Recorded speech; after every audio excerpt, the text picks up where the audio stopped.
இலக்கியா சீரியலில் இன்றைக்கி எபிசோடில் என்னென்ன மாதிரியான சுவாரஸ்யமான விஷயங்கள் மற்றும் அட்டகாசமான விஷயங்கள்லாம் நடக்க போகுது அப்படின்றத பற்றி தான் நாம் இந்த வீடியோவில் பார்க்க போகிறோம். இப்போ தான் நீங்கள் ஃபஸ்ட் டைம் நம்ம சேனலுக்கு வர்றீங்க அப்படின்னா மறக்காமல் லைக் பண்ணுங்கள், ஷேர் பண்ணுங்கள், சப்ஸ்கிரைப் பண்ணிவிட்டு பாருங்கள். வாங்க இப்போது வீடியோக்குள்ளே போகலாம். இலக்கியாவை பிடிக்குன்னா மறக்காமல் நம்ம சேனலுக்கு ஒரு லைக்கை போட்டுடுங்க. பைரவியை பிடிக்கும் அப்படின்னா மறக்காமல் சப்ஸ்கிரைப் பண்ணிவிட்டு பாருங்கள். வாங்க வீடியோக்குள்ளே இப்போ போகலாம்.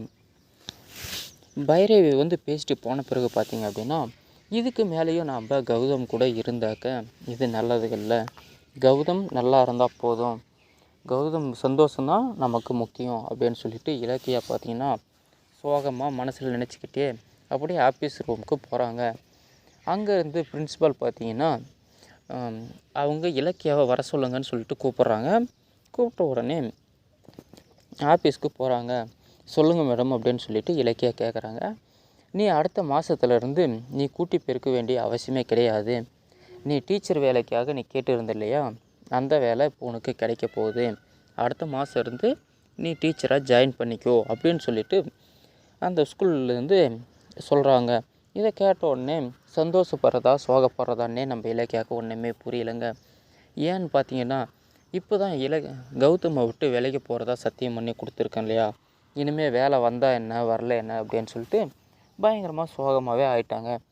என்ன இலக்கியா எந்த அளவுக்கு ஒரு சந்தோஷமான விஷயம் சொல்லியிருக்கேன், நீ ஏன் இவ்வளோ சோகமாக இருக்க அப்படின்னு சொல்லிட்டு பிரின்ஸிபல் கேட்குறாங்க. அதை கேட்டதுக்கு இல்லை மேடம் ஒன்றும் கிடையாது, எனக்கு இந்த டீச்சர் ஜாப் எனக்கு தேவையில்லை, நான் இந்த ஊரை விட்டு போக போகிறேன் அப்படின்னு சொல்லிட்டு சொல்கிறாங்க. இதை கேட்ட உடனே பார்த்திங்க அப்படின்னா பயங்கரமான ஷாக் ஆகிடுதுங்க. என்னம்மா உனக்காக நான் எவ்வளோ ரிஸ்க் எடுத்து உனக்கு இந்த வேலையை ரெடி பண்ணேன், இப்படி சொல்கிறியே அப்படின்னு சொல்லிட்டு கேட்குறாங்க. ஒன்றும் இல்லை மேடம், இங்கே இருந்தாக்க என்னால் ஃபேமிலியை ரன் பண்ண முடியல, நான் வேறு எங்கேயாவது ஊருக்கு போயிடலான்னு இருக்கேன் அப்படின்னு சொல்லிட்டு சொல்கிறாங்க.